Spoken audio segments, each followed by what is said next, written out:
4월 1일 요한복음 14장 30절 이 세상에 임금이 오겠습니다. 그러나 그는 내게 관계할 것이 없으니. 유혹의 본질은 우리를 죄로 이끄는 것이다. 유혹은 사탄이나 세상 또는 우리 자신으로 인해 발생한다. 유혹은 그런 요인들 가운데 한 가지를 통해 발생하기도 하고 그 모든 요인이 다양한 방식으로 결합된 형태로 나타나기도 한다. 사탄은 신자의 마음속에 하나님에 관한 악하고 불경스러운 생각을 부추기려고 애쓴다. 사탄은 세상이나 우리의 마음을 유혹의 수단으로 사용한다. 사탄은 자신의 악한 의도로 불화살을 만든다. 사탄의 불화살과 거기에 묻은 독은 결국에는 사탄 자신의 심장에 영원히 박히게 될 것이다. 때로 사탄은 세상을 이용한다. 사탄은 모든 세력을 규합해 우리를 대항한다. 이것이 사탄이 예수님을 유혹했던 방식이다. 사탄은 예수님께 천하만국과 그 영광을 보여주었다. 사탄이 세상으로부터 얻는 무기와 수단은 무수히 많다. 때로 사탄은 우리 자신 안에서 조력자를 발견하기도 한다. 사탄에게 유혹받으셨던 그리스도와 우리는 큰 차이가 있다. 예수님은 그는 내게 관계할 것이 없다라고 단호하게 말씀하셨다. 그러나 우리는 그렇지가 못하다. 사탄은 우리의 가슴 속에서 자신의 목적을 이루는데 도움이 되는 조력자를 발견한다. 그는 가룟 유다를 유혹할 때 그런 방법을 사용했다.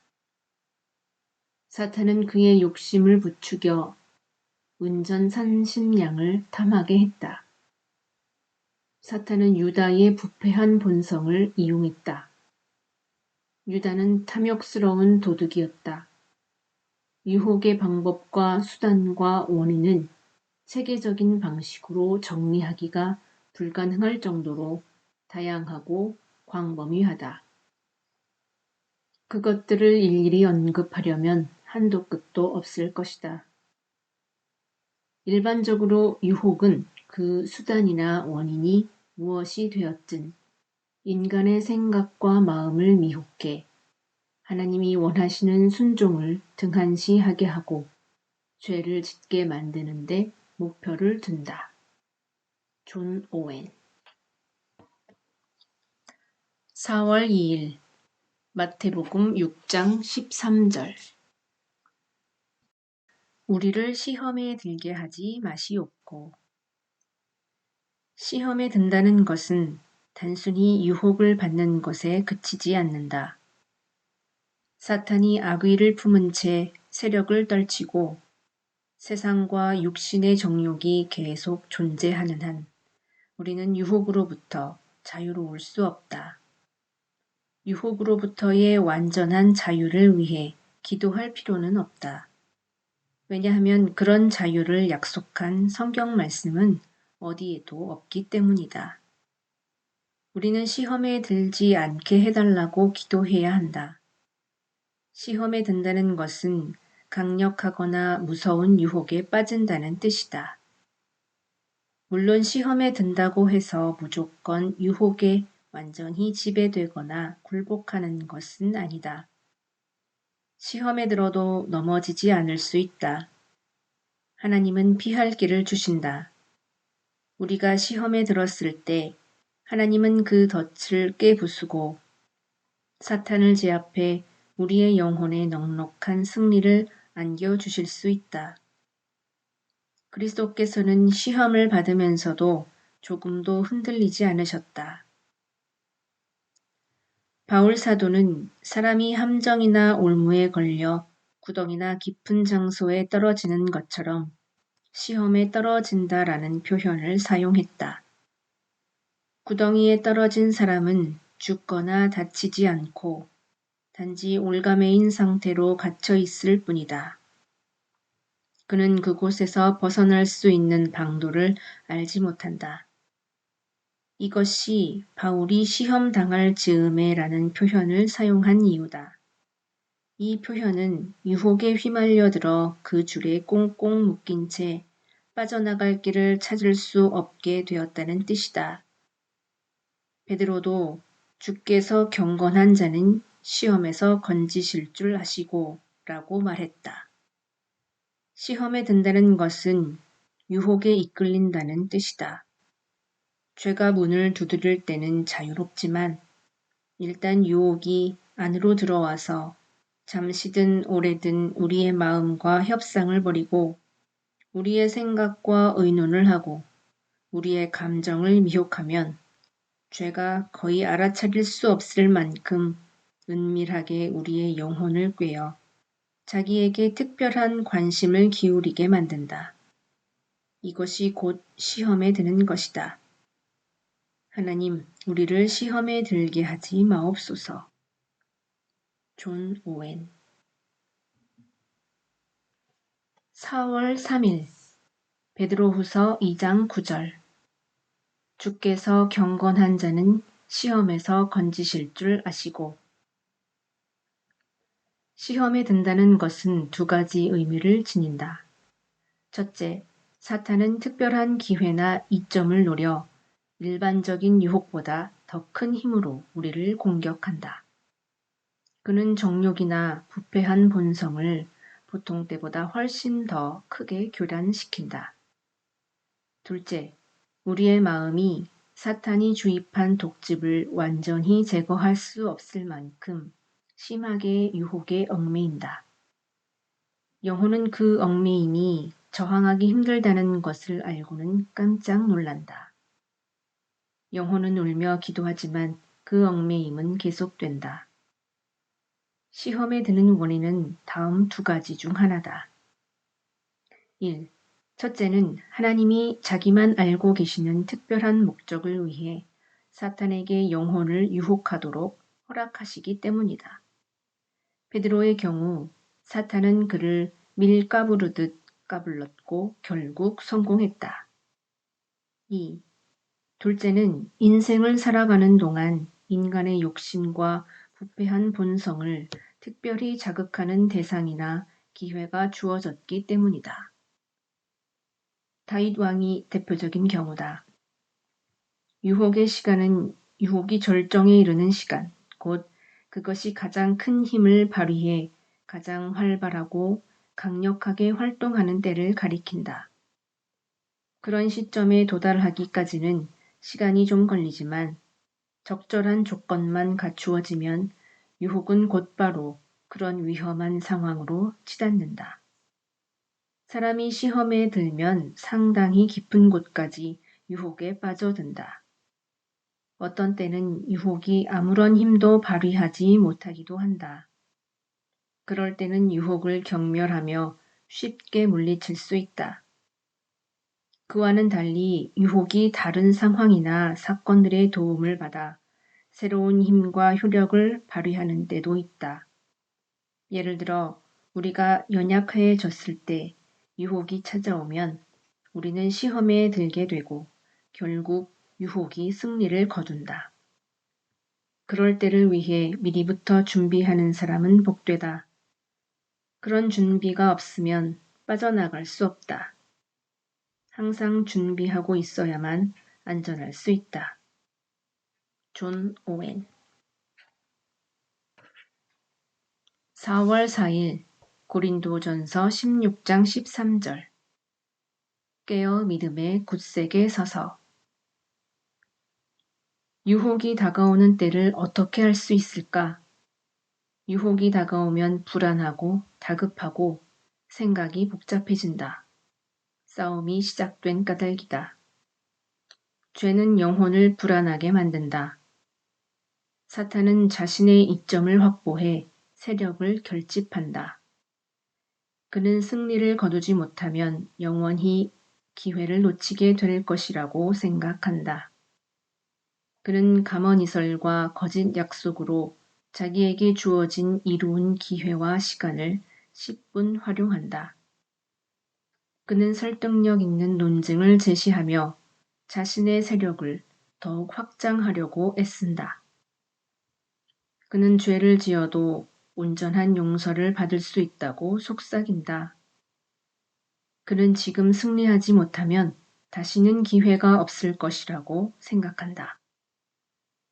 사탄은 그리스도를 대적할 목적으로 많은 사건을 준비했다. 그때가 바로 어둠의 때였다. 유혹이 우리의 상상력과 이성을 통해 우리를 압박할 때면 유혹의 힘이 발휘될 때가 이르렀다는 것을 알 수 있다. 아울러 유혹의 때가 이르면 두려움과 매력이 세력을 규합해 더 큰 힘으로 압박하기 시작한다. 다윗 왕이 우리아를 살해할 계획을 세웠던 것이 대표적인 경우다. 그는 자기 죄가 드러날까봐 두려워하면서도 계속해서 밧세바와 쾌락을 즐겼다. 사람들이 죄를 짓고 그 안에 계속 머물러 있는 이유는 죄를 사랑하기 때문이기도 하지만 회개를 통해 모든 사실이 드러남으로써 나타나게 될 결과를 두려워하기 때문이기도 하다. 구세주께서는 우리에게 시험에 드는 것을 방지할 수 있는 길을 가르쳐 주셨다. 그것은 두 가지, 곧 깨어있는 것과 기도하는 것이다. 깨어있는 것은 경계심과 주의력을 곤두세워 원수가 우리에게 다가와서 어떤 미끼와 수단으로 우리를 올가매려고 할 것인지를 파악하는 것을 의미한다. 나머지 하나는 기도하는 것이다. 우리 가운데 이 중요한 의무를 모르는 사람은 없다. 이 두 가지 의무가 유혹으로부터 우리를 지키는 믿음의 수단이다. 존 오웬 4월 5일 고린도후서 2장 11절 이는 우리로 사탄에게 속지 않게 하려 함이라. 우리는 그 계책을 알지 못하는 바가 아니로라. 시험에 들지 않도록 부지런히 노력하는 것은 모든 신자가 이행해야 할 큰 의무다. 하나님의 형상으로 창조된 아담은 순전함과 의로움과 거룩함을 온전히 갖추고 있었다. 그는 우리보다 훨씬 더 뛰어난 선천적인 능력을 지니고 있었다. 그의 내면에는 그를 유혹하거나 미혹할 것이 전혀 존재하지 않았다. 그러나 그가 시험에 드는 순간 그는 완전히 타락했고 그의 후손들까지도 그와 함께 몰락했다. 우리가 시험에 들면 어떻게 될까?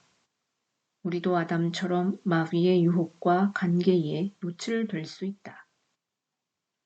더욱이 우리에게는 유혹의 힘을 증대시키는 부패한 마음과 저주받은 세상까지 존재한다. 아브라함은 모든 신자가 본받아야 할 본보기이지만 아내 때문에 시험에 들어 하나님의 명예를 더럽혔다. 하나님은 다윗을 자기 마음에 합한 사람으로 일컬으셨지만 다윗은 시험에 들어 무서운 죄를 저질렀다. 이 밖에도 노아, 롯, 히스기야, 베드로를 비롯해 많은 사람을 언급할 수 있다.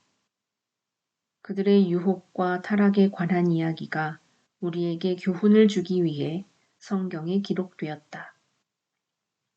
이런 사실들을 알고 있는 사람은 누구나 오 주님, 그런 강한 기둥과 같은 사람들이 넘어졌는데 제가 어찌 버틸 수 있겠습니까?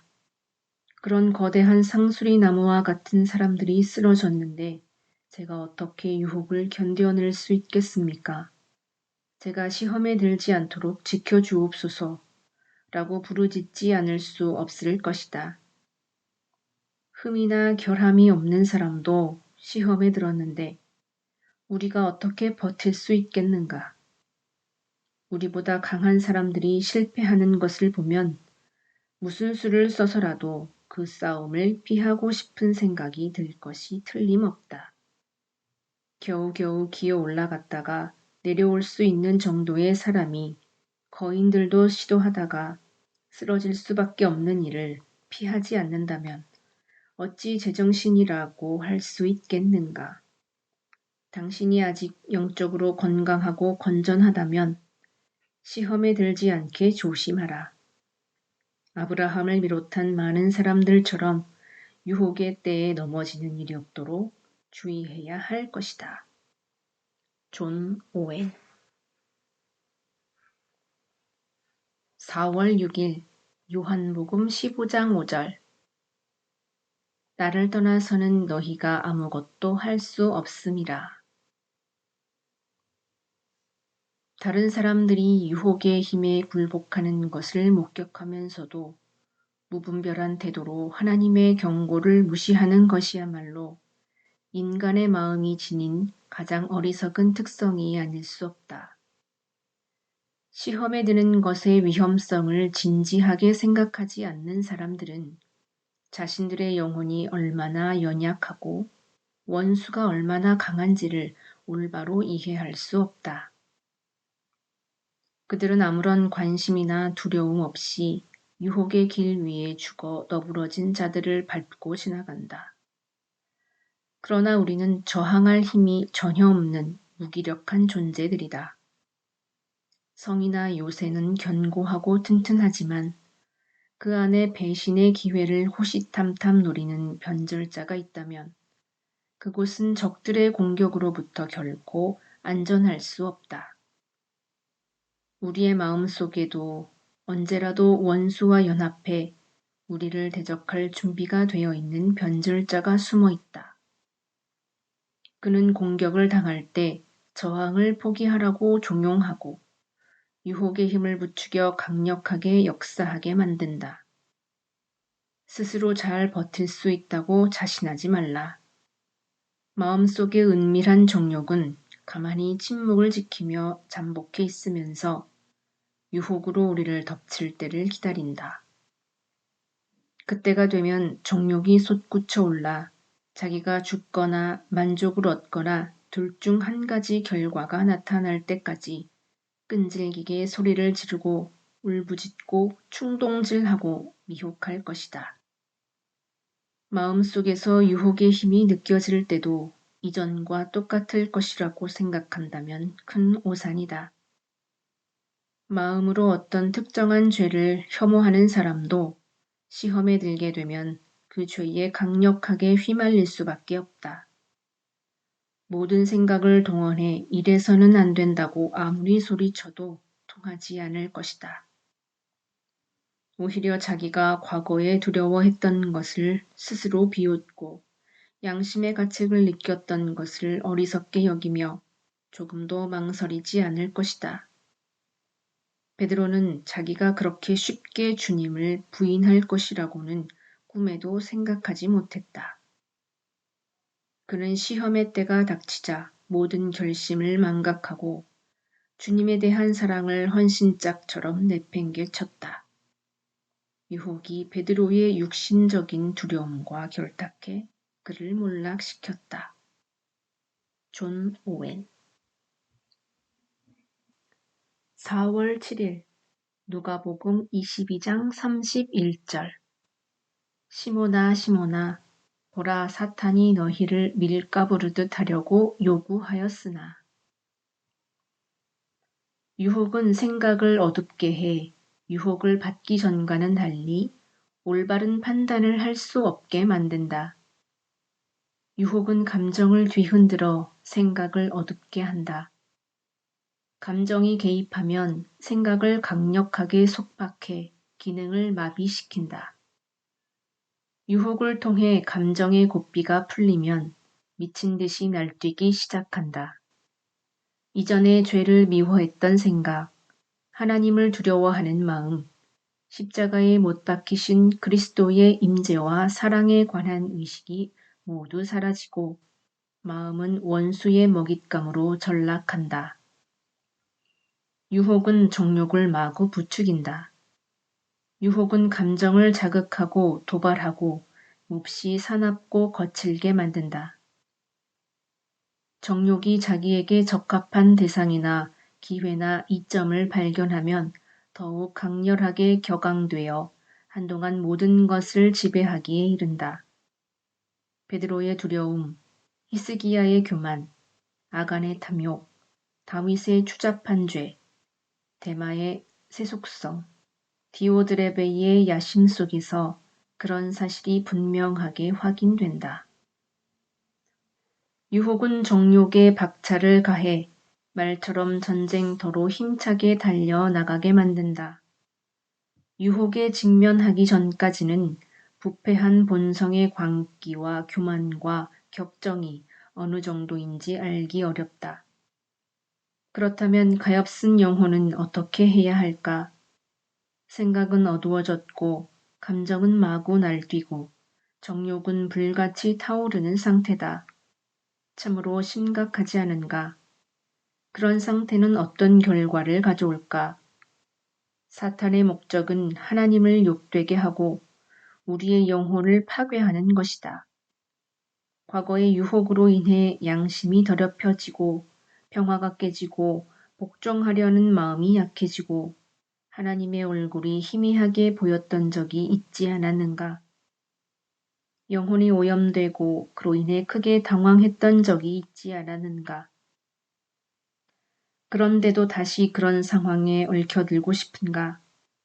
만일 지금 자유롭거든 시험에 들지 않도록 각별히 주의하라.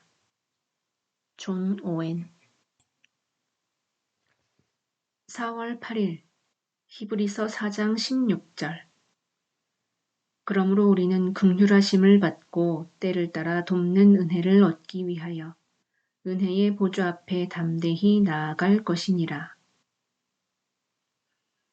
시험에 들지 않게 기도하라라는 구세주의 가르침을 함께 생각해보자. 기도는 우리를 시험으로부터 지켜주는 수단이다. 기도에 대해 조금이라도 알고 싶은 사람은 누구나 기도가 얼마나 영광스러운 일을 할 수 있는지를 잘 알 것이다. 그러나 기도가 시험을 피하는데 탁월한 능력과 효력을 지니고 있다는 것을 아는 사람은 그리 많지 않다. 기도는 우리의 영혼이 군인 같은 태도로 유혹에 맞설 수 있도록 도와준다. 기도가 없으면 하나님의 전신갑주조차도 사탄의 전략을 효과적으로 막아내기 어렵다. 바울은 쉬지 말고 기도하라라는 말로 기도를 크게 강조했다. 이 말은 모든 상황에서 항상 기도하라는 뜻이다. 우리는 이 중요한 의무를 항상 이행할 준비를 해야 한다. 또한 바울은 성령 안에서 모든 일에 기도와 간구를 드리라라고 당부했다. 우리의 상황에 맞게 또 하나님의 뜻에 따라 그분을 바라는 마음으로 기도해야 한다. 그러면 성령께서 우리의 기도를 도와주신다. 기도할 때는 정신이 산만해지지 않도록 조심하고 끝까지 인내함으로써 강인해져야 한다. 그런 식으로 기도하는 영혼은 건강한 태도를 유지할 수 있다. 기도가 없으면 이 중요한 사역을 이룰 수 없다. 기도하지 않으면 저주스러운 유혹에 빠질 수밖에 없다. 이 점을 기억하고 시험에 들지 않겠다는 분명한 목적 의식을 가지고 기도에 힘쓰라. 우리의 영혼을 보존하고 우리의 마음과 길을 지켜달라고 하나님과 날마다 기도로 씨름하자. 선하고 지혜로운 섭리를 베푸시어 우리의 길과 일을 올바로 이끌어주고 우리를 억압하는 유혹에 빠지지 않게 해달라고 기도하자. 다른 사람들은 스스로의 어리석음에 얽매이더라도 우리는 신중하고 부지런한 태도로 우리의 모든 행위를 살펴 구원받게 해달라고 기도하자. 존 오웬 4월 9일 시편 139편 23절 하나님이여 나를 살피사 내 마음을 아시며 우리는 다른 무엇보다 우리의 마음을 잘 살펴 지켜야 할 의무가 있다. 유혹을 피하고 싶은 사람은 자신의 마음을 알려고 노력해야 한다. 자신의 타고난 기질과 성격, 자신의 욕망과 부패한 속성, 자신의 죄의 성향과 영적 약점을 알아야 한다. 자신의 약점이 무엇인지를 알면 죄가 틈탈 기회를 주의 깊게 차단할 수 있다. 유혹은 인간의 타고난 기질과 성격을 이용할 때가 많다. 친절하고 유순하고 협조적이고 부탁을 쉽게 잘 들어주는 성격을 타고난 사람들도 있고, 괴팍하고 거칠고 침울한 성격을 타고난 까닭에 다른 사람들을 시기하고 비난하기를 좋아하고 악의와 이기심이 강하고 분노와 불평을 자주 드러내는 사람들도 있다. 이들은 자신의 성격을 잘 극복하지 못하고 그런 유혹의 덫 가운데 하나에 걸려들 때가 많다.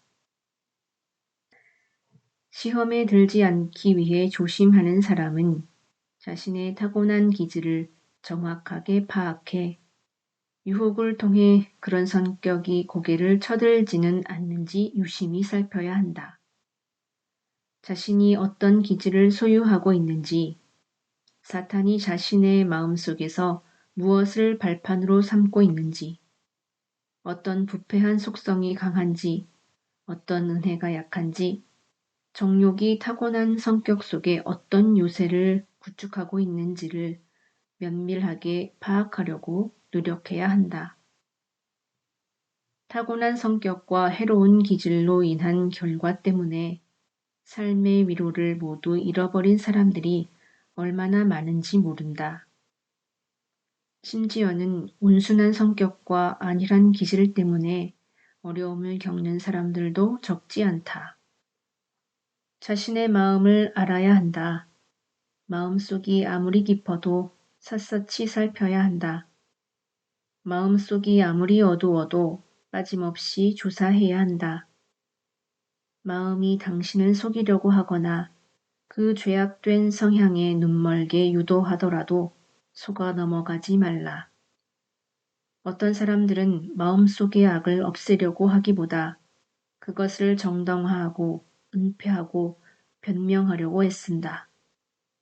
자기 자신을 부지런히 살피는 사람들이 매우 적은 것은 물론이고 심지어는 다른 사람들이 스스로를 알려고 노력하는 것까지도 못마땅하게 여기는 사람들이 많다. 존 오웬 4월 10일 마태복음 12장 34절 35절 마음에 가득한 것을 입으로 말함이라. 선한 사람은 그 쌓은 것에서 선한 것을 내고 어떤 유혹이 다가오더라도 단호히 물리칠 수 있도록 준비하라. 깨어 경성하면 그렇게 할 수 있다. 마음속에 필요한 것을 잘 준비해두고 필요할 때 꺼내 사용해야 한다. 적이 요새를 공격할 의도로 가까이 접근했더라도 인력과 시설이 잘 갖춰져 있어 거뜬히 버틸 것으로 판단되면 공격하지 않고 물러갈 것이 분명하다. 사탄도 우리의 마음이 자신의 공격을 막을 준비가 잘 되어 있는 것을 보면 물러갈 뿐 아니라 놀라 도망칠 것이다. 복음은 그리스도 안에 나타난 하나님의 사랑으로 마음을 가득 채운다. 이것이 유혹을 물리치는 가장 탁월한 보호책이다. 요셉은 그런 식으로 준비했기 때문에 유혹이 모습을 드러내는 순간 곧바로 내가 어찌 이 큰 악을 행하여 하나님께 죄를 지으리이까 라고 소리쳤다. 그러자 유혹이 그를 더는 어찌하지 못하고 멈추었다. 그는 하나님을 사랑하는 마음으로 자신을 무장했다. 바울은 그리스도의 사랑이 우리를 강권하시는도다 라고 말했다. 우리는 또한 율법을 통해 하나님을 두려워하는 마음, 곧 죽음과 지옥과 징벌을 두려워하는 마음을 지녀야 한다. 그러나 그런 마음은 복음을 통해 준비된 마음에 비해 제압당하기가 훨씬 쉽다. 오직 그런 두려움으로만 무장한 마음은 잠시 버티다가 유혹에 쉽게 넘어가기 마련이다. 우리는 그리스도 안에 나타난 하나님의 사랑, 하나님의 은혜로운 영원한 계획, 그리스도의 보혈의 맛, 기꺼이 피를 흘리신 그리스도의 사랑에 대한 감각을 마음속에 간직해 두어야 한다. 우리는 우리의 양자됨과 칭의를 비롯해 하나님이 우리를 받아주신 것을 소중하게 생각해야 한다. 거룩함의 아름다움을 마음에 가득 채워야 한다. 왜냐하면 그것이 그리스도께서 죽으신 목적이기 때문이다. 이런 사실들을 염두에 두고 하나님과 날마다 동행하면 유혹의 공격으로부터 안전하게 벗어나 큰 평화를 누릴 수 있을 것이다. 존 오웬 4월 11일 베드로전서 5장 8절 근신하라 깨어라 너희 대적 마귀가 우는 사자같이 두루 다니며 삼킬 자를 찾나니 유혹을 초기에 발견하려면 항상 깨어 있어야 한다. 대다수 사람은 상처를 입기 전까지는 원수의 존재를 의식하지 못한다. 그들은 아무것도 눈치채지 못한 상태로 유혹에 넘어간다. 그들은 다른 사람들이 집에 불이 났다고 깨우기 전까지 위험을 의식하지 못한 채 잠을 자는 사람과 같다. 너무 늦게서야 시험에 걸려들었다는 사실을 알게 된 사람들이 허다하다. 따라서 주의 깊게 살펴 우리에게 드리워진 올무를 초기에 발견하려고 노력해야 한다. 원수가 세력을 얻어 우리의 영혼에 농축된 독즙을 주입하기 전에 그가 어떤 유리한 고지를 점유하고 있는지 파악해야 한다. 유혹이 다가올 때는 두 개의 세력, 곧 사탄과 정욕이 서로 연합한다. 정욕은 최대한 힘을 발휘하기 위해 사납게 솟구치기 시작한다. 정욕의 일거수일투족이 하나님을 철저하게 대적한다. 정욕이 처음 솟구칠 때 그것을 살려두어서는 안 될 적으로 간주하라. 그것을 가장 큰 적으로 여겨 미워하라. 그것을 파괴해 죽여 없앨 수만 있다면 더 바랄 것이 없을 것이다. 그 힘에서 벗어날 수만 있다면 참으로 행복할 것이다. 우리의 정욕처럼 사탄도 우리에게 선한 의도를 지니고 있지 않기는 마찬가지다. 사탄은 우리가 당하는 모든 유혹의 원흉이다. 사탄은 친구인 척하면서 뱀처럼 우리를 속이고 사자처럼 우리를 삼킨다.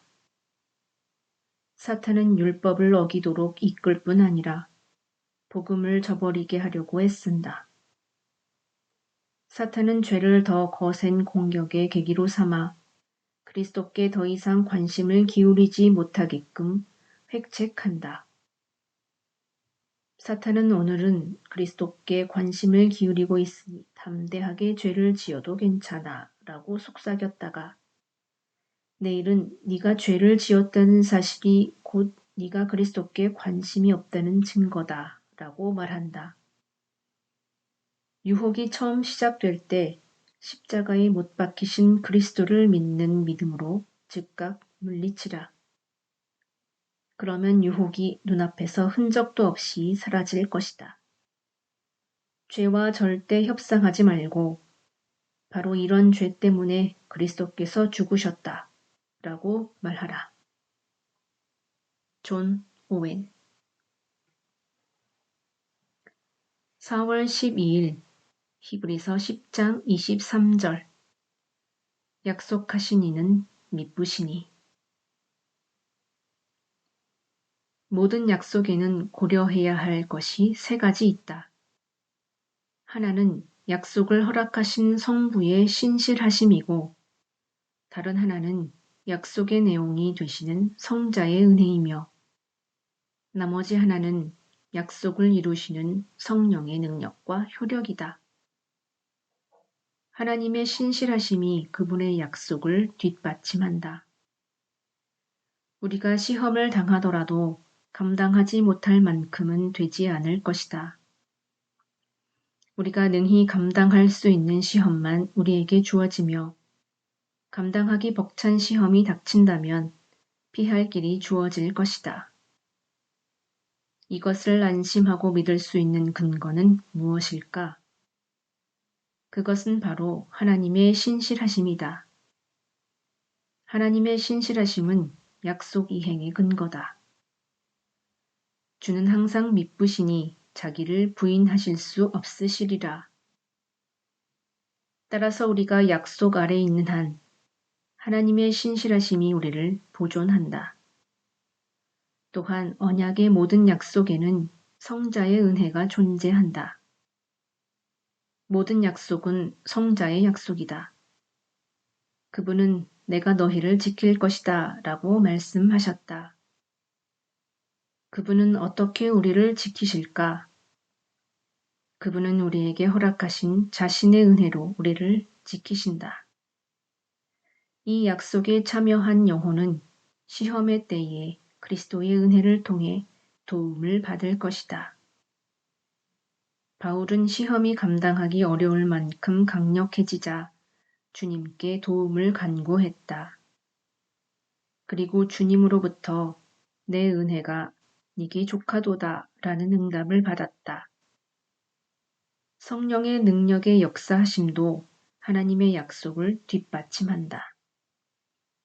성령께서 약속의 성령으로 불리시는 이유는 그리스도께서 성령을 약속하셨기 때문만이 아니라 그분이 하나님의 약속을 효과적으로 성취하고 우리의 영혼 속에서 약속을 이루시기 때문이다.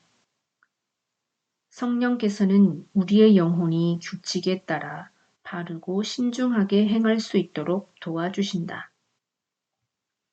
하나님의 약속을 붙잡을 때마다 성부의 신실하심, 성자의 은혜, 성령의 능력이라는 도움이 함께 주어진다. 이 세 가지가 모두 우리를 보존하는 일에 관여한다. 존 오웬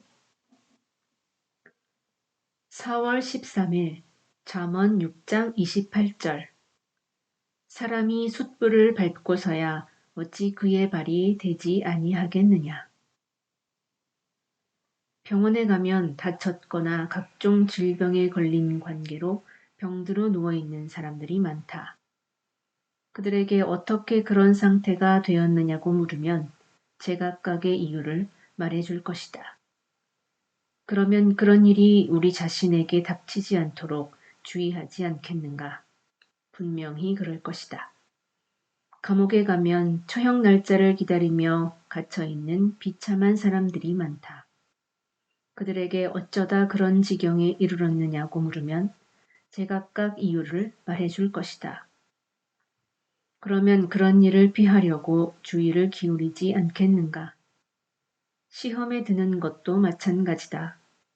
이런저런 죄로 인해 영적 상처를 입은 불쌍하고 비참한 영혼들이 얼마나 많은지 모른다. 그런 사람들이 도처에 널려 있다. 그런 사람들에게 어쩌다 그렇게 되었느냐고 물어보라. 그러면 불행하게도 우리는 시험에 들어 저주스러운 올무에 걸리고 말았소이다. 그 때문에 이렇게 된 것이요. 라고 대답할 것이다.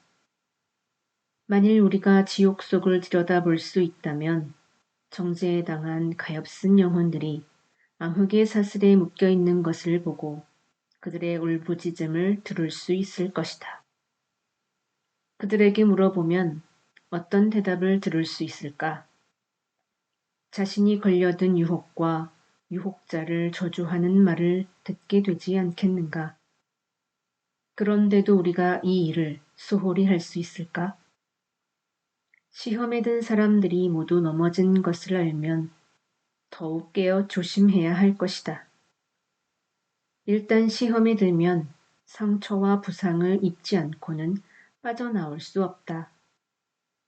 따라서 전혀 해가 없을 것처럼 보이더라도 경각심을 가지고 죄가 처음 고개를 쳐들 때와 사탄이 다가오는 과정을 주의 깊게 지켜봐야 할 필요가 있다.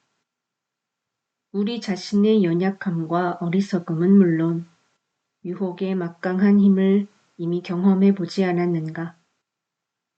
주의 깊게 깨어 경계하는 것을 소홀히 한다면 시험에 들어 죄를 짓게 될 것이 틀림없다.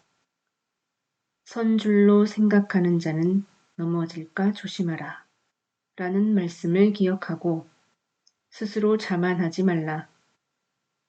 과거에 받은 은혜는 우리를 악으로부터 지켜주지 못한다. 따라서 항상 깨어 경계해야 한다.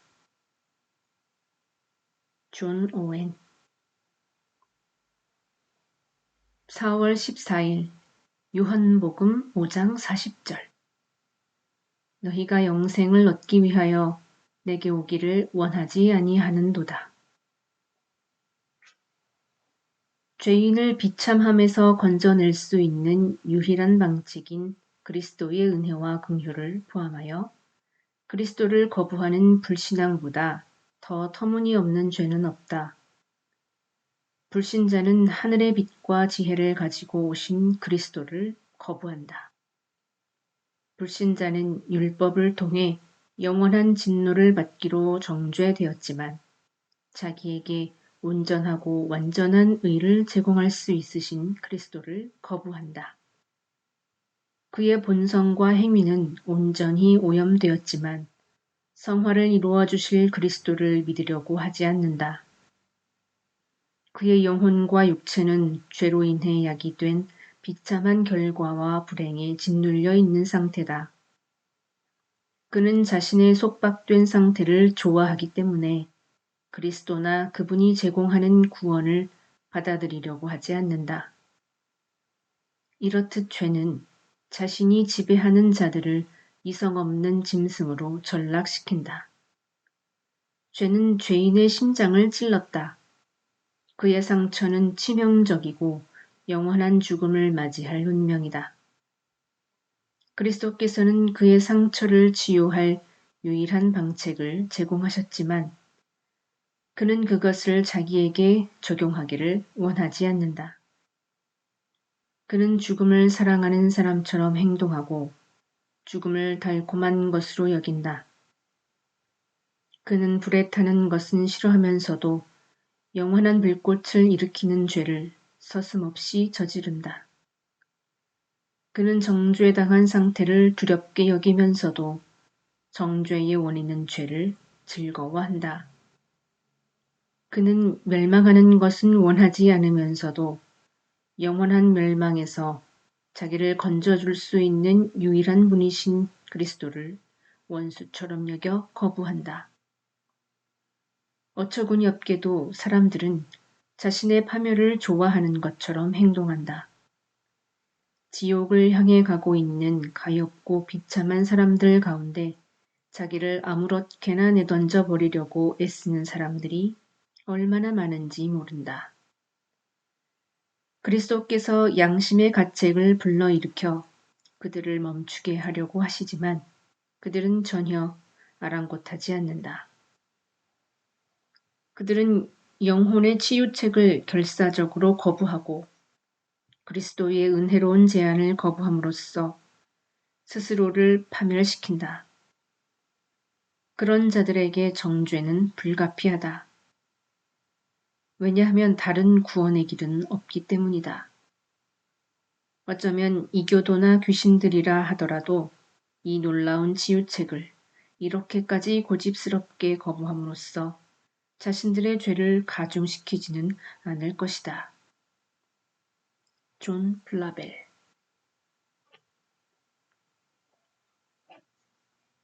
4월 15일 누가복음 19장 9절 오늘 구원이 이 집에 이르렀으니 그리스도와 그분의 모든 축복이 구원을 통해 우리의 것이 된다면 우리가 회심한 날은 진정 크나큰 은혜의 날이 아닐 수 없다. 그날의 회심한 영혼에게 주어지는 극상의 축복은 이루 다 헤아릴 수 없이 많다.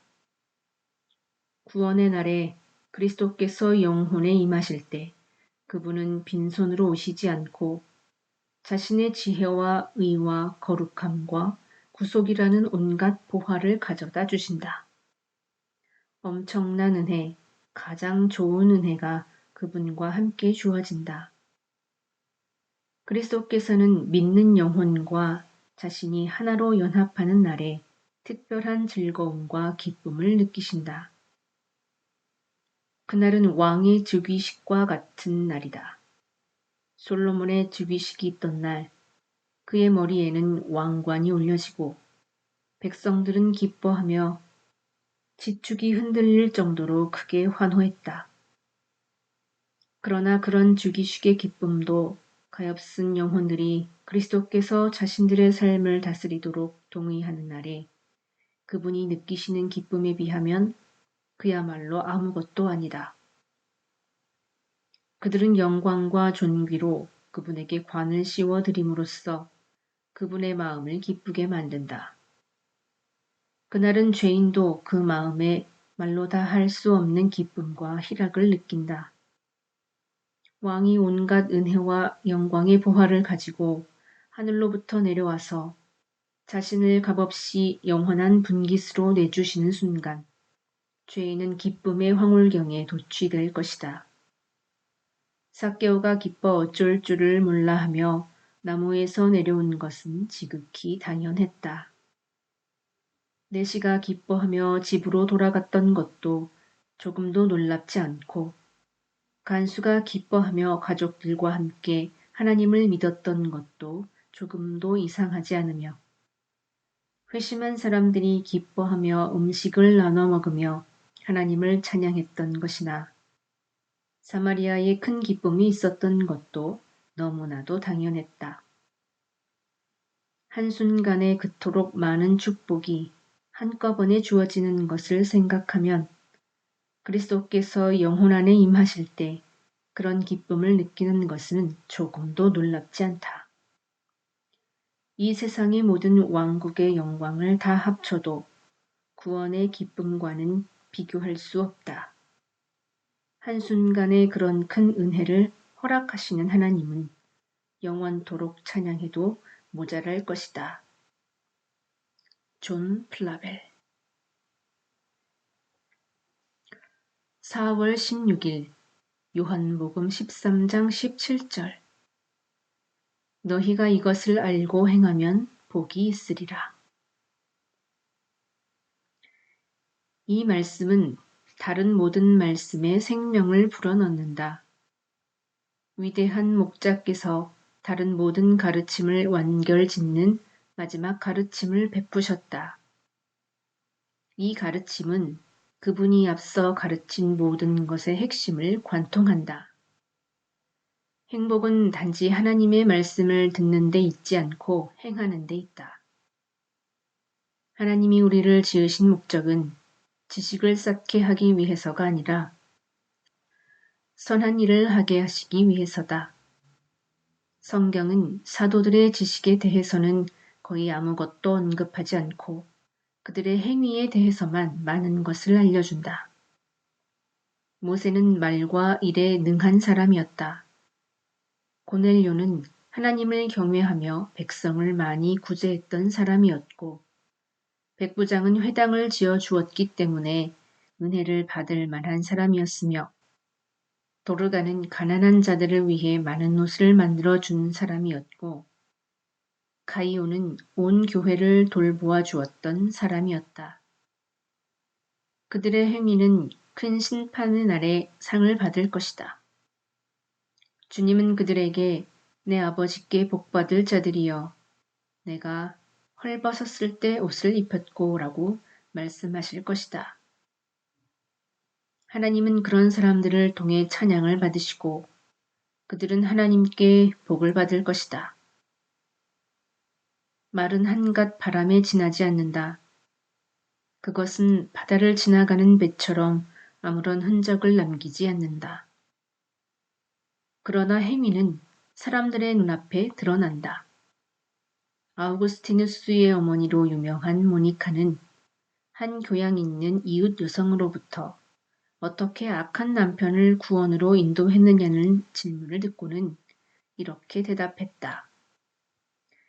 일단 그의 생각을 지켜보며 중요하지 않은 문제는 모두 양보해 그를 기쁘게 해주었죠. 그가 화를 내도 꾹 참았고 만족스러운 식사와 돌봄을 제공했어요. 그러면서 그를 먼저 하나님의 것으로 만들었고 그런 다음에 차츰 나의 것으로 만들었답니다. 설교자들이 이런 방법을 사용하면 많은 사람을 회심시킬 수 있을 것이다. 지식이 늘어날수록 행함은 줄어들고 그로 인해 하나님의 명예는 더 많이 훼손된다. 우리 모두 참된 그리스도인의 일을 하자. 하나님과 사람 앞에서 우리 자신을 입증해 보이자. 매일 아침 해야 할 일을 계획할 때에 우리 자신의 무능함을 인정하고 무엇을 바라고 무엇을 하든지 우리 자신을 은혜의 사역에 맡기자. 우리 안에서 그리스도께서 사실 수 있게 해달라고 도우심을 간구하자. 세뮤얼 워드 4월 17일 전도서 1장 2절 전도자가 이르되 헛되고 헛되니 모든 것이 헛되도다. 이 말씀에는 해 아래 있는 모든 것을 제대로 평가한 내용이 함축되어 있다. 우리가 가장 원하는 것은 행복이고 우리의 가장 큰 어리석음은 세상의 쾌락을 통해 그것을 얻을 수 있다고 생각하는 것이다. 이런 이유로 사람들은 쾌락을 추구하고 부를 쌓고 명예와 높은 직위를 얻으려고 애쓴다. 그들은 그런 것들이 자신을 진정으로 행복하게 해줄 것이라고 믿는다. 그러나 이것은 죽은 자들 가운데서 산 사람을 찾으려는 것과 같다. 세상의 것들은 생수를 담아둘 수 없는 깨진 항아리와 다름없다. 그릇된 망상에 사로잡힌 우리는 그런 것들을 안정되고 영원하고 만족스러운 것으로 생각한다. 순례의 길을 가는 동안 잠시 사용해야 할 것이 궁극적인 목적으로 간주된다. 우리는 세상의 것들이 실제로 줄 수 있는 것보다 훨씬 더 많은 것을 기대한다. 따라서 허영은 어떤 대상 안에 있다기보다 그것을 욕망하는 우리의 애정 속에 있다. 어떤 것을 즐거워한다는 것은 그것을 온전히 사랑하는 것을 의미한다. 그런 사랑은 오직 하나님께만 드려야 한다. 우리가 세상의 것들을 사용하는 목적은 창조주께 나아가기 위해서다. 그런 것들을 우리를 위해 사용할 수 있지만 즐거워해야 할 대상은 오직 하나님뿐이다. 금과 은은 찬란한 빛을 내는 단단한 진흙에 불과하지 않은가. 가장 향기가 강한 향수는 나무들이 흘리는 끈적거리는 땀에 지나지 않고 가장 부드러운 비단은 미천한 벌레의 배설물에 불과하며 가장 값비싼 포도주는 포도나무를 통해 걸러나온 흙탕물에 지나지 않고 가장 맛있는 음식은 요리된 오물에 불과하다. 인간의 허영심과 간습이 함께 공모해 우리를 속인다. 세상은 알맹이보다 겉모습이 훨씬 더 낮게 보인다. 죽음의 순간에 세상은 참으로 허무하기 그지없다. 이런 속된 즐거움이 우리의 근심과 시련을 달래줄 수 없다. 참된 안식과 만족은 오직 하나님 안에서만 발견된다. 우리의 생명을 지탱해 주겠다고 약속하신 하나님께 우리의 모든 짐과 염려를 맡기자. 우리가 지닌 욕구의 물줄기를 하늘로 향하게 하자. 오직 그곳에서만 영원하고 만족스러운 행복을 발견할 수 있다. 우리 모두 하나님과 겸손하게 동행하자. 에제키엘 홉킨스 4월 18일 누가복음 12장 20절 하나님은 이르시되 어리석은 자여 오늘 밤에 내 영혼을 다시 찾으리니 내가 논하고 싶은 주제는 세상과 그 안에 있는 모든 것의 허무함이다. 우리는 헛된 것을 더 이상 추구하지 말고 위의 것을 사모해야 한다. 오직 그것들만이 가치가 있고 영원하며 안전하다.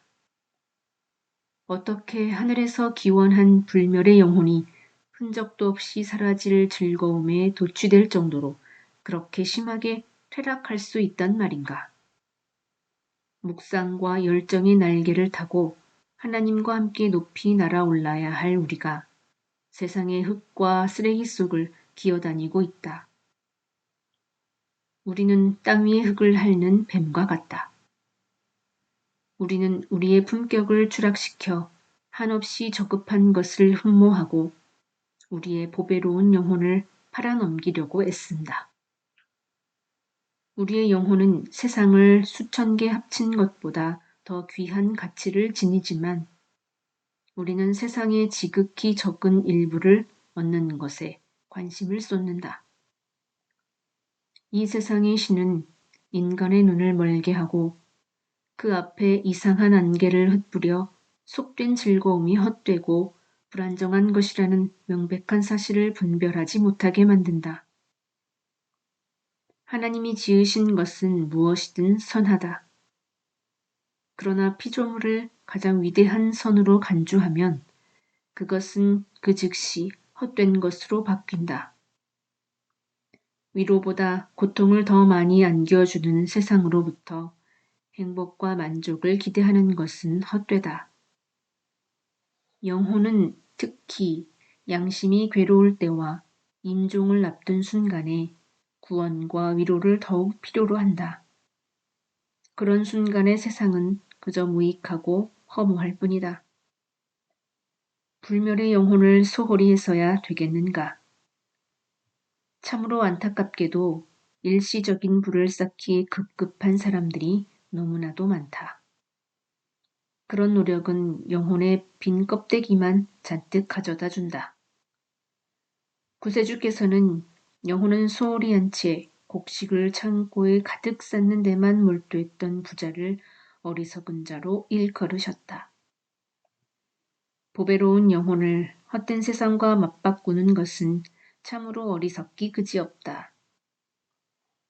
그런 사람들은 세상을 얻기 위해 얼마나 큰 것을 잃고 있는지 모른다. 그들은 마지막 날에는 영혼과 함께 세상도 잃게 될 것이다. 에제키엘 홉킨스 4월 19일 데살로니가전서 5장 17절 쉬지 말고 기도하라. 쉬지 말고 기도하라는 것은 다른 의무들을 모두 제쳐놓고 항상 기도의 의무만을 이행하라는 뜻이 아니다. 그것은 정해진 시간과 시기에 따라 정기적으로 기도하고 또 시간을 정해놓고 꾸준히 기도하라는 뜻이다. 아울러 쉬지 말고 기도하라는 것은 감정을 쏟아 끈질기게 기도하라는 의미이기도 하다.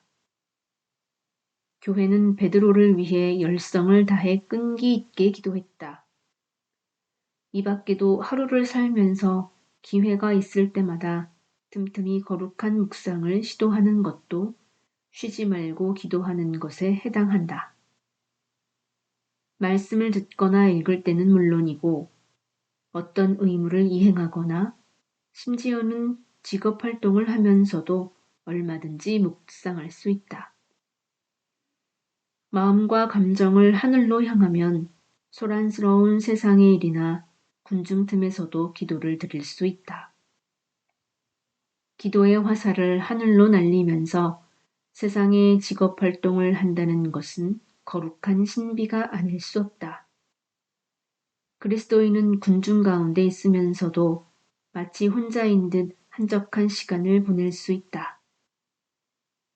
그리스도인은 자신의 가게나 밭을 골방으로 만들 수 있고 세상을 위해 거래하면서도 천국을 덤으로 얻을 수 있다.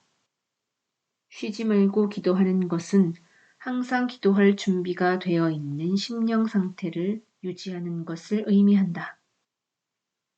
이것이 사도의 말에 담겨 있는 가장 참되고 자연스러운 의미일 것이다. 다시 말해, 그의 말에는 항상 자유롭고 친밀한 태도로 우리의 소원을 하나님께 아뢰는 습관을 지니라는 의미가 담겨 있다. 우리는 기회가 있을 때마다 은혜의 보좌 앞에 엎드려야 한다. 그렇게 하려면 두 가지가 필요하다. 1. 세상의 일과 즐거움에 지나치게 몰두해서는 안 된다. 세상과 그것을 향한 마음 때문에 하늘을 향해 피어오르는 거룩한 불꽃이 사그라져 꺼지게 해서는 안 된다. 2. 기도하려는 마음을 항상 유지하려면 고범죄를 짓지 않도록 주의해야 한다. 양심 위에 죄책이 쌓이면 기도하려는 마음이 차갑게 식는다. 에제키엘 홉킨스 4월 20일 갈라디아서 4장 6절 하나님이 그 아들의 영을 우리 마음 가운데 보내사 아빠 아버지라 부르게 하셨느니라. 기도는 거듭남의 가장 큰 증표 가운데 하나다. 거룩한 공경심으로 담대하게 아빠 아버지라고 부를 수 있다는 것은 우리가 하나님의 자녀라는 확실한 표지이다. 하나님이 우리를 자신에게 가까이 나오도록 허락하신 것은 말로 다 할 수 없이 큰 특권이다. 우리도 하늘의 천사들과 권세들처럼 하나님의 발 아래 엎드려 그분을 예배한다. 우리에게 이 특권을 허락하기 위해 그리스도께서 값비싼 희생을 치르셨다. 우리는 오직 그리스도를 통해 은혜의 보좌 앞에 담대히 나갈 수 있다. 그리스도께서 자신의 죽음과 보배로운 피로 길을 열어주시기 전까지는 죄인이 하나님께 접근하는 것이 전혀 허락되지 않았다. 그토록 값비싼 대가를 통해 우리에게 허락된 이 특권을 마음껏 누려야 하지 않겠는가? 세상에서 우리의 비밀과 고민을 흉금없이 털어놓을 수 있는 충실한 친구보다 더 귀한 것은 없다. 우리는 기도를 통해 하나님 앞에 직접 나아갈 수 있다. 그분은 우리에게 가장 뛰어난 조언과 도움을 제공하는 우리의 충실한 친구이시다. 기도는 영혼의 비밀과 고민을 하나님께 숨김없이 털어놓을 수 있는 수단이다. 우리의 마음 속에서 슬픔이 솟구쳐 올라 억장이 무너지려고 할 때 하나님 앞에 나가 마음을 쏟아낼 수 있다는 것은 참으로 큰 은혜가 아닐 수 없다. 우리는 기도를 통해 하나님께 우리의 사정을 알리고 우리의 소원을 아뢰 수 있으며 우리를 지탱해 주겠다고 약속하신 하나님께 우리의 모든 짐을 맡길 수 있다. 하나님은 기도를 우리에게 필요한 축복과 긍휼을 얻는 수단으로 정하셨다. 믿음, 사랑, 인내, 겸손, 능력과 같은 영적 축복은 모두 은혜의 보좌에서 주어지는 선물이다. 우리의 기도와 하나님의 긍휼은 우물 속에 있는 두 개의 물통과 같다. 하나는 올라가고 하나는 내려온다. 우리의 기도는 하늘에 계신 하나님께로 올라가고 그분의 긍휼과 축복은 우리에게로 내려온다. 에제키엘 홉킨스 4월 21일 시편 120편 2절 나의 도움은 천지를 지으신 여호와에게서로다. 믿음으로 사는 것은 우리의 특권이다. 믿음으로 사는 것은 하나의 행위가 아닌 항구적인 습관과 같은 것이다. 믿음은 자신의 속성을 드러내시는 하나님을 항상 의지하는 것을 의미한다. 하나님의 속성은 믿음의 근거요 지주대이다. 믿음은 하나님의 속성을 믿고 주장한다. 하나님의 속성에 관해 배우라. 그것을 분명하고 온전하게 알려고 노력하라. 더 많이 알수록 더 많이 신뢰할 수 있다. 하나님을 많이 생각하라. 기쁜 마음과 일관된 태도로 그분을 자주 생각하라. 그러면 영혼에 하나님의 감화가 미치고 열기와 빛이 가득 차고 마음에 하나님에 관한 인상이 깊이 새겨질 것이다. 많이 아는 사람은 많이 믿고 많이 묵상하는 사람은 믿음이 강해진다. 시편 저자는 하나님이여 주의 생각이 내게 어찌 그리 보배로우신지요 라고 말했다. 그분의 속성에 깊이 관심을 기울이라. 하나님을 바라보는 것만으로 만족하지 말라. 그분이 나의 하나님이시라는 사실을 알아야 한다. 믿음은 하나님이 능력이 있으시다는 사실뿐 아니라 그분이 우리가 구하는 것을 기꺼이 이루어 주신다는 사실을 믿는다. 믿음으로 두 가지 사실을 붙잡으라. 하나는 하나님이 능력이 있고 전능하고 전지하고 모든 것이 충족하시다는 사실이고 다른 하나는 그분이 기꺼이 긍휼을 베풀어 우리의 필요를 채워주신다는 것이다. 그런 속성들을 근거로 믿음을 주장하는 법을 배우라. 믿음으로 하나님의 능력과 긍휼을 모두 붙잡으면 은혜롭고 강력한 확신을 쉽게 끌어낼 수 있다. 우리는 하나님의 기꺼운 마음을 의심하는 경향이 있지만 그분은 지금까지 그런 속성을 분명하게 드러내 보여주셨다. 하나님의 능력을 묘사하는 속성은 단 한 가지뿐이지만 그분의 기꺼운 마음을 입증하는 속성들은 많다.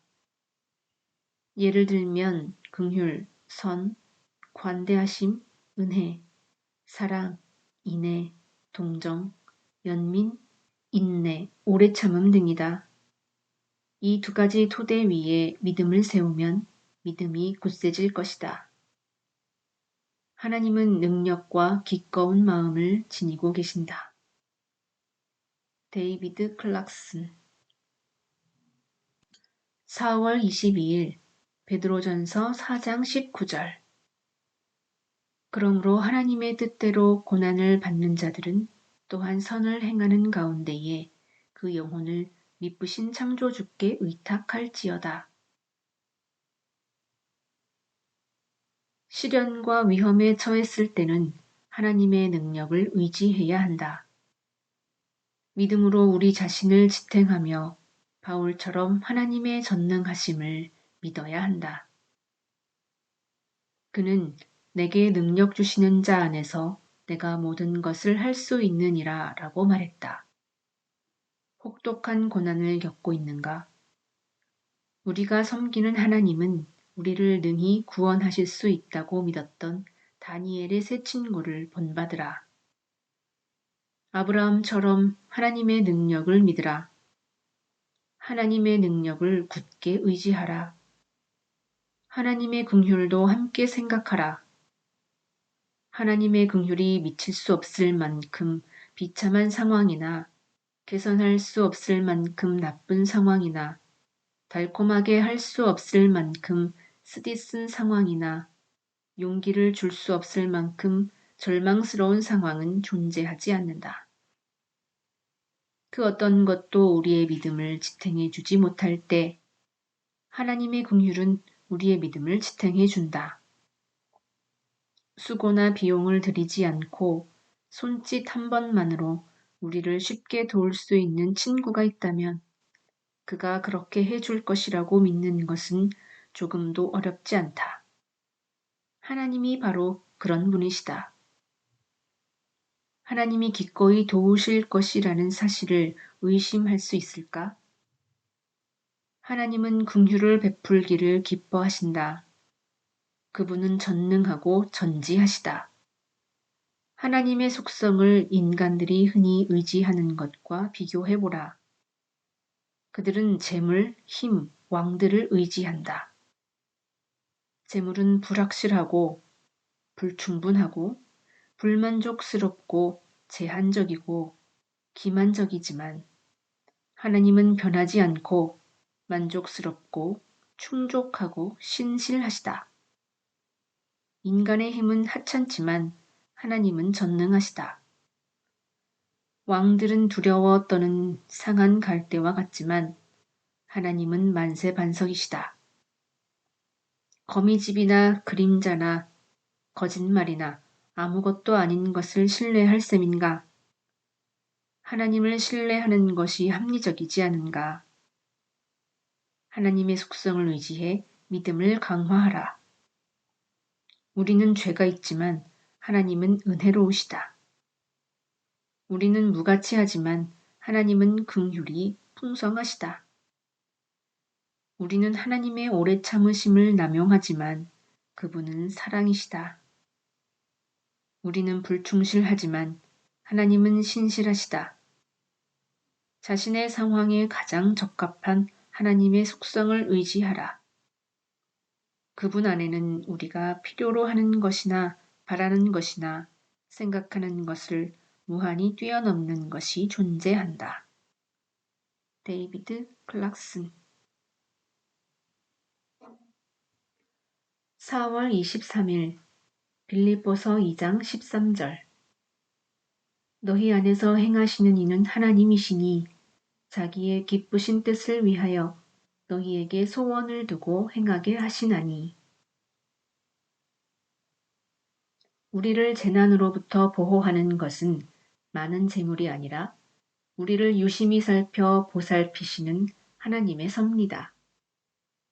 우리를 위한 하나님의 섭리는 순결한 상태로 오래도록 번영을 구가할 수 있는 견고한 기반을 제공한다.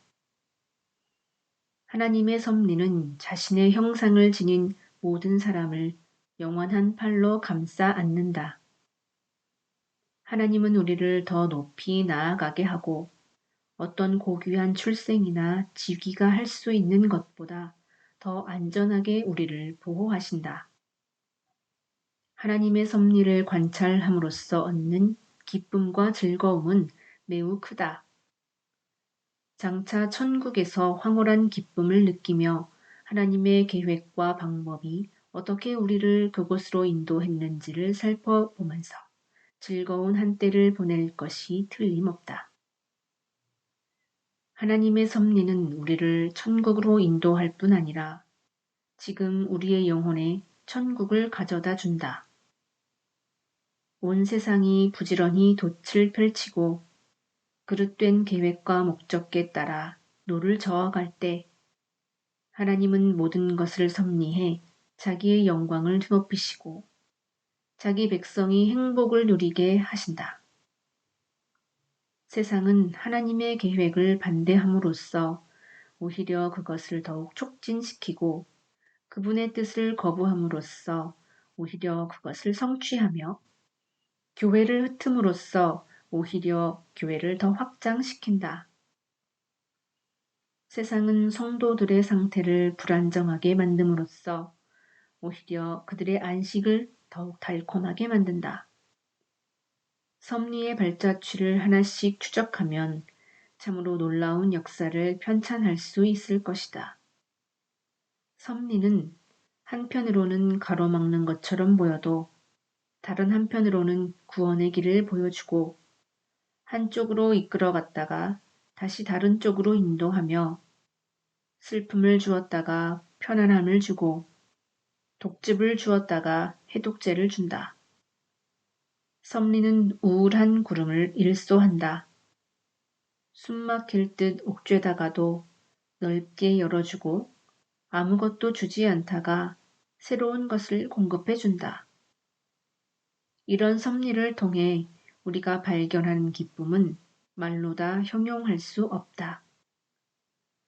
독자들이여, 우리를 향한 섭리의 길을 유심히 살펴보면 큰 기쁨을 누리며 살 수 있다. 그것은 땅 위에 천국이 임하는 것과 같다.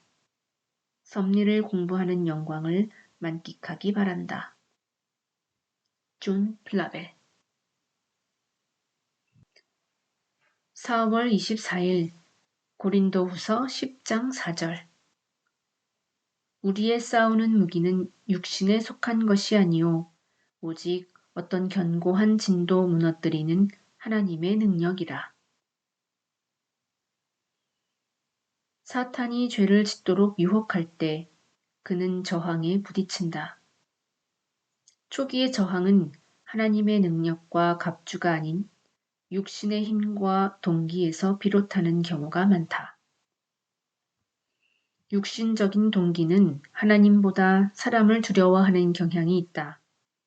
즉, 이 일을 해서 사람들의 분노를 사거나 나의 주인을 불쾌하게 하거나 내 부모를 노엽게 하거나 나의 목회자에게 좋지 않은 인상을 주게 되면 어쩌지? 라고 생각한다. 그러나 오히려 이 일을 해서 하나님께 죄를 지으면 어쩌지? 라고 생각해야 한다. 헤롯은 세례 요한이 두려워서 많은 일을 했다. 만일 그가 하나님을 두려워했다면 자신이 원하는 일이 아닌 다른 어떤 일이라도 기꺼이 하려고 노력했을 것이다. 자연인의 동기로는 원수의 화살을 막아낼 수 없다. 우리 자신의 힘을 의지한다면 곧 고갈되고 말 것이다. 그러나 하나님의 능력을 의지한다면 끝까지 버틸 수 있다. 우리는 나의 정욕을 따르지 않을 거야. 그렇게 하는 것은 피 흘리신 구세주를 능욕하는 것이야. 그러니 더러운 유혹자여, 나는 너와 너의 길이 싫어. 라고 말해야 한다. 이것이 흔들리지 않을 토대다. 죄를 지었다면 선하신 하나님을 노엽게 해드린 것을 슬퍼해야 한다. 그리스도인은 죄를 지으면 죄를 증오해야 한다. 그러나 에서처럼 해서는 안 된다. 에서가 슬퍼한 이유는 장자의 권리를 팔았기 때문이 아니라 축복을 잃은 것이 아쉬워서였다. 사탄은 부지런히 은혜를 사용하고 활용하는 영혼을 보면 두려워 떤다. 그러나 그런 수단만을 의지하는 것은 매우 위험하다. 영혼은 어떤 의미에서는 기도하고 회개하고 믿으면서도 멸망할 수 있다. 은혜의 수단을 육신적으로 의지하면 기도하고 회개하면서도 얼마든지 영혼이 멸망할 수 있다. 구원받기를 원한다면 우리의 의무를 이행하는 것과 상관없이 그리스도께 나와야 한다. 우리의 의무를 의지하는 한 진정한 의미에서 그리스도께로 도망칠 수 없다. 어떤 사람들은 의무에만 집착하는 탓에 그것이 없이는 주님께 나아가지 못한다. 그런 이유로 그들은 유혹의 때에 하나님의 진노와 사탄의 분노 아래 무참하게 짓밟힌다. 가엾은 세리는 자신을 의지하지 않고 모든 것을 내려놓은 채 하나님의 긍휼에 의지해 도우심을 구했다. 그는 나는 죄인입니다. 불쌍히 여기소서라고 부르짖었다. 윌리엄 커널. 4월 25일 요한일서 5장 4절. 무릇 하나님께로부터 난 자마다 세상을 이기느니라. 세상을 이기는 승리는 이것이니 우리의 믿음이니라. 믿음의 가장 근본적인 행위 가운데 하나는 우리를 온전히 행복하게 하기에 충분한 능력을 지니신 하나님께 우리의 영혼을 맡기는 것이다. 유혹이 찾아와 영혼이여 네 믿음을 잠시 굽히거나 이 한 가지 죄만 허용하면 너는 세상에서 영예의 자리에 오를 수 있을 것이다 라고 말하면 우리는 믿음으로 단호하게 유혹의 화살을 물리쳐야 한다. 믿음은 자기가 누구에게 속했는지를 기억하고 있다. 하나님은 우리의 지극히 높으신 주님이시다.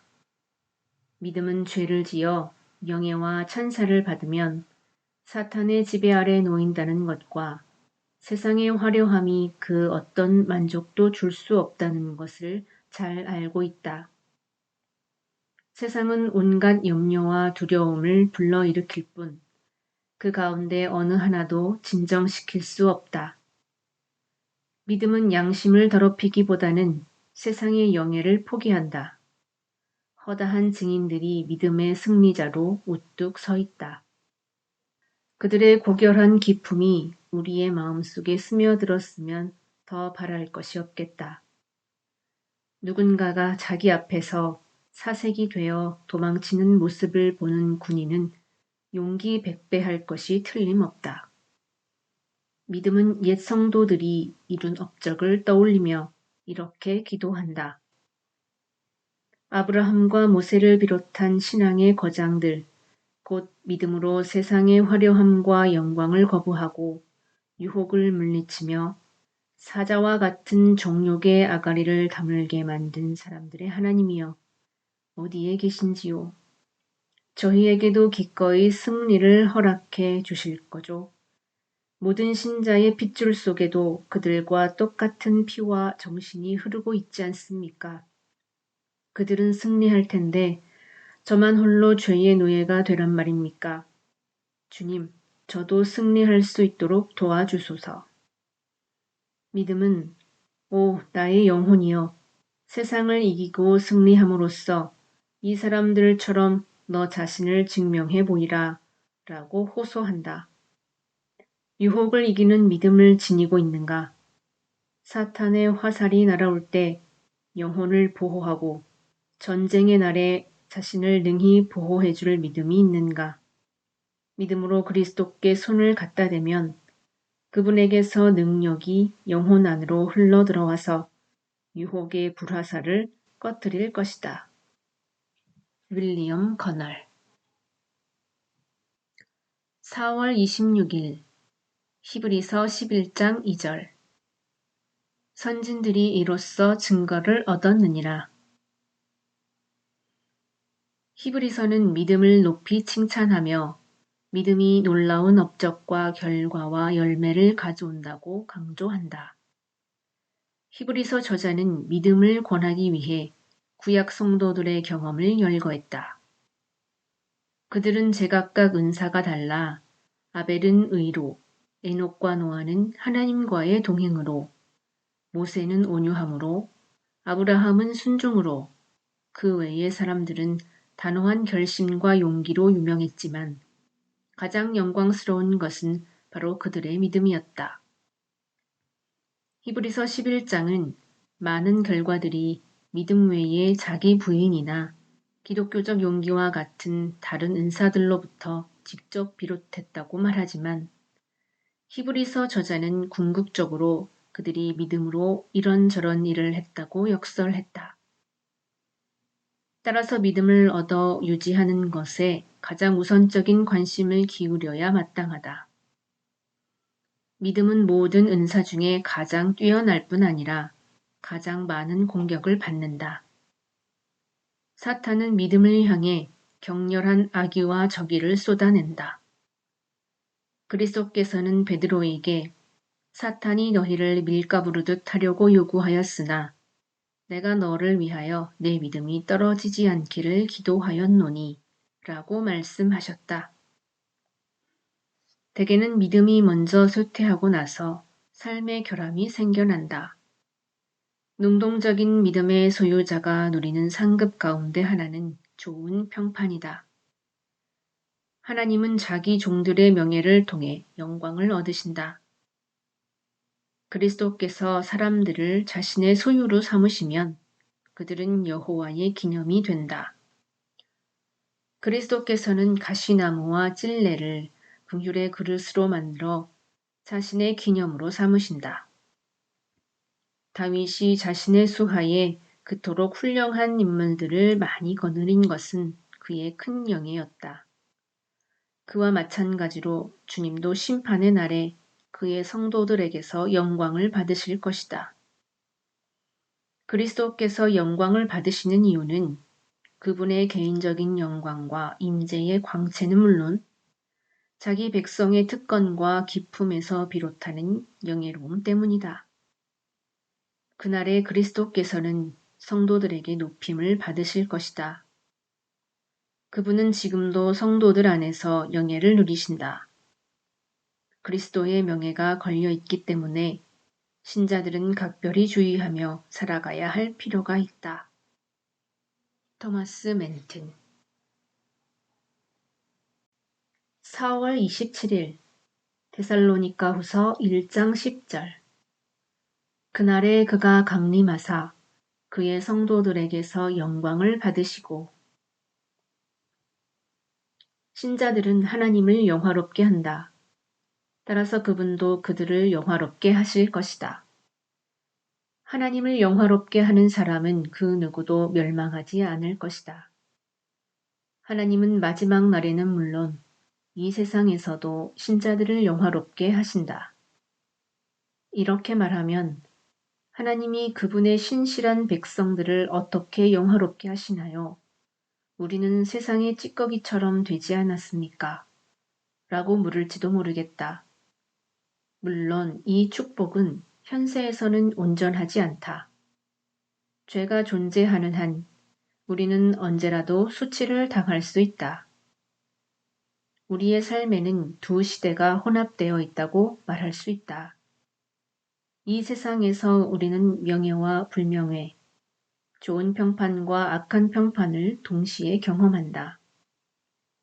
이 세상에서 하나님이 우리를 영화롭고 명예롭게 하시는 것은 단지 시작에 불과할 뿐이다. 세상에 순응하며 적당히 죄에 동참하지 않으면 사람들로부터 칭찬을 받기가 어렵다. 일상생활 속에서 악인들에게 우리를 비난할 기회를 주지 않으면 참 좋겠지만 우리가 신앙을 고백한다는 단 하나의 이유로 비난을 받을 수 있다. 바벨론 사람들은 하나님과 관련된 문제를 떠나서는 무엇으로도 다니엘을 공격할 수 없었다. 좋은 평판을 받기 위해 믿음에 충실한 삶을 사는 것이 과연 헛된 영광을 구하는 것인가? 우리는 이 의무에 먼저 관심을 기울이고 축복은 하나님께 맡겨야 한다. 그러나 사람들은 대개 이와 정반대로 행동한다. 그들은 축복만 즐기고 의무는 등한시한다. 어떤 사람들은 섬김은 소홀히 하고 칭찬만을 원한다. 허영심이나 찬사를 받고 싶은 생각을 부추기는 육신의 은밀한 속삭임에 주의해야 한다. 우리는 사람이 아닌 하나님에게서 비롯하는 축복을 구해야 한다. 하나님에게서 비롯하는 축복은 은혜를 통해 주어진다. 그런 축복이 주어지는 이유는 우리의 믿음을 격려하기 위해서다. 하나님의 영광이 우리의 가장 우선적인 목적이 되어야 한다. 세상 사람들은 육신적인 이익을 증대하기 위해 명성을 얻으려고 애쓰지만 우리는 항상 하나님의 영광을 주된 목적으로 삼아야 한다. 우리는 우리 자신을 이 위대한 목적을 이루는 수단으로 간주해야 한다. 우리가 얻는 영예는 하나님의 사역이 계속해서 이루어지는 과정에서 우리를 격려하기 위해 주어지는 은혜로운 축복이다. 선한 양심의 소유자는 그런 축복을 지나치게 자랑하지 않을 것이 틀림없다. 토머스 멘튼 4월 28일 로마서 14장 17절 하나님의 나라는 먹는 것과 마시는 것이 아니요 오직 성령 안에 있는 의와 평강과 희락이라. 성부와 성자께서는 성령을 선물로 약속하셨다. 성령께서는 자기 백성의 마음속에 들어가 사랑으로 그들과 영원히 함께 거하면서 그들의 다양한 상황 속에서 자기의 기쁘신 뜻에 따라 권위와 능력으로 행하신다. 성령께서는 그들을 훈련하고 강화해 모든 일에 대비하게 하고 그들이 알아야 할 것을 알려주며 마음의 성향을 자기가 기뻐하는 쪽으로 서서히 바꾸어 놓으신다. 성령의 기쁨이 진정한 열매다. 그것은 영적 활력과 자양분을 가져다주는 견실한 열매다. 그분은 영혼을 위로하고 회복시키고 강화하고 굳건하게 하신다. 인내, 관대함, 선함, 온유함은 모두 성령의 열매다. 그런 열매는 오직 신자의 마음속에서만 발견된다. 그분은 우리의 외적 위로를 모두 거두어 욕처럼 가난과 고통을 겪게 하는 와중에서도 여전히 우리 안에 머물면서 적절한 평화와 위로를 허락하신다. 성령께서는 무거운 십자가를 지우고 곳간이 텅 비게 하고 궁핍한 상태로 고난과 고통을 당하게 할 때도 우리 안에 거하면서 말로 다 할 수 없는 기쁨과 영광으로 우리의 마음을 가득 채워주신다. 그리스도께서는 평강이 너희에게 있을지어다 라고 말씀하셨다. 세상은 십자가와 고난이 제거되지 않는 한 평화와 기쁨을 줄 수 없지만 그리스도께서는 시련의 와중에서도 평화를 허락하신다. 우리 안에 거하는 성령께서는 환난 속에서 영광을 누리고 십자가 아래에서 기뻐하며 심지어는 죽음을 통해서까지 승리하게 하신다. 이것은 확실한 축복이다. 하나님이 자기에게 구하는 자를 외면하신 적은 한 번도 없으셨다. 그분은 앞으로도 그러실 것이다. 구하라, 그러면 얻을 것이다. 라는 것이 그분의 은혜로운 선언이다. 이 약속을 붙잡고 간절히 구하면 확실하게 응답받을 것이다. 하나님이 구하는 모든 것을 풍성하게 허락하실 것이고 우리의 마음은 크게 기뻐할 것이다. 마귀든 사람이든 그 누구도 우리의 기쁨을 우리에게서 빼앗아 갈 수 없다. 토마스 찰스 4월 29일 예레미야 17장 9절 만물보다 거짓되고 심히 부패한 것은 마음이라. 누가 능히 이를 알리오마는. 회심은 전적으로 하나님의 사역이다. 오직 하나님만이 우리의 마음을 움직여 자신의 뜻에 복종시킬 수 있으시다. 인간의 본성을 생각해보면 그럴 수밖에 없다는 것을 알 수 있다. 인간은 하나님의 일에 온전히 무지하다. 모든 사람이 돌같이 무감각하고 단단한 마음을 지니고 있다. 하나님의 말씀이 아무리 역사해도 소용이 없을 때가 얼마나 많은지 모른다. 죄는 인간을 지배하는 주인이고 인간은 거기에 기꺼이 복종하는 종이다. 죄는 계속 명령을 내리고 인간은 죄가 시키는 대로 따른다. 인간은 굳어진 마음 때문에 총명이 어두워졌다. 인간은 하나님과 원수이기 때문에 그분을 기쁘시게 할 수 없다. 인간은 심지어 가르침을 원하지도 않을 뿐 아니라 누군가가 올바른 길로 인도할라 치면 버럭 화를 낸다. 인간은 허물과 죄로 죽은 상태다. 사실 인간은 죽은 것보다 더 못하게 되었다. 그가 살아있는 이유는 하나님을 거부하고 대적하기 위해서다. 인간은 참으로 불행하고 비참한 피조물이 아닐 수 없다. 인간의 본성 안에는 인간을 은혜로 나아지게 만드는 요소가 전혀 없다. 하나님이 회심을 통해 역사하지 않으시면 인간은 결코 새로워질 수 없다. 이 큰 악을 해결하려면 전능한 능력이 필요하다. 하나님이 우리의 총명을 밝히고 마음을 열어주셔야 한다. 하나님은 말씀으로 마음의 문을 두드릴 뿐 아니라 마음을 열고 들어와 그곳을 점유하신다. 하나님은 다양한 열쇠를 사용해 마음의 문을 여신다. 그분은 십자가나 고난이나 설교나 메시지를 이용하신다.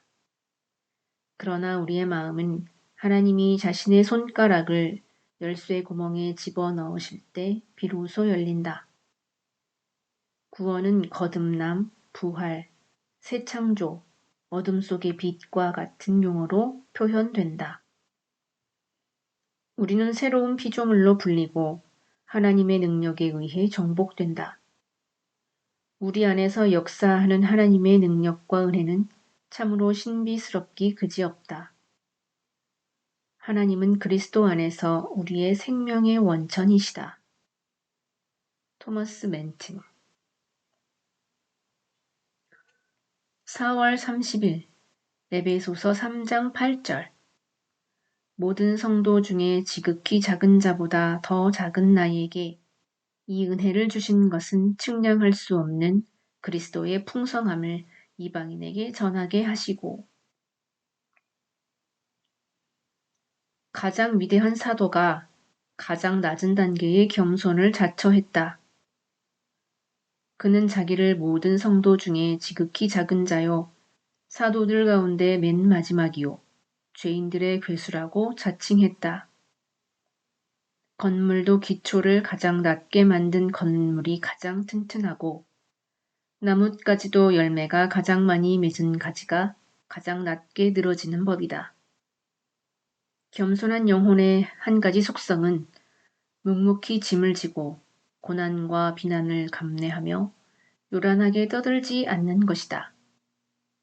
겸손한 영혼은 사람들의 행위 가운데서 하나님을 발견한다. 그런 영혼의 소유자는 2차적인 원인들을 꿰뚫어 보고 그 안에서 하나님의 손길을 발견한다.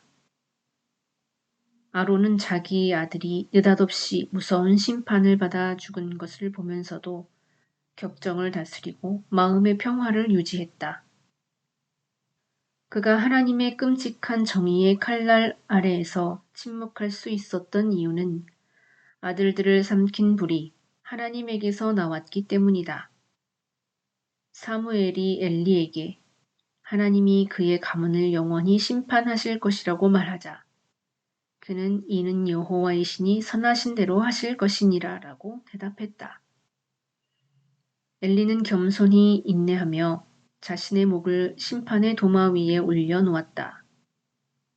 그의 말은 이는 여호와시니 그분이 때리든 죽이든 원하는 대로 하실 것이다 라는 의미였다. 겸손한 영혼은 고난 속에서는 신음할 수 있지만 평온한 상황에서는 불평하는 법이 없다. 교만한 영혼은 입으로만 인내를 말하지만 겸손한 영혼은 폭풍우와 같은 시련 속에서 인내를 발휘한다. 겸손한 영혼은 나는 고난을 받고 있지만 멸망하지 않는 것만으로도 큰 은혜요. 나는 구덩이에 떨어졌지만 지옥에 떨어지지 않은 것만으로도 큰 긍휼이다. 하나님은 의로우시기 때문에 나를 해롭게 하지 않으시고 은혜로우시기 때문에 나를 해치지 않으신다. 따라서 나는 조용히 잠잠할 것이다. 그분이 원하는 대로 하셔도 괜찮다 라고 말한다. 그러나 교만한 영혼은 저항을 당하면 저항하고 공격을 당하면 공격한다. 가인은 내 죄벌이 지기가 너무 무거우니이다 라고 불평했다.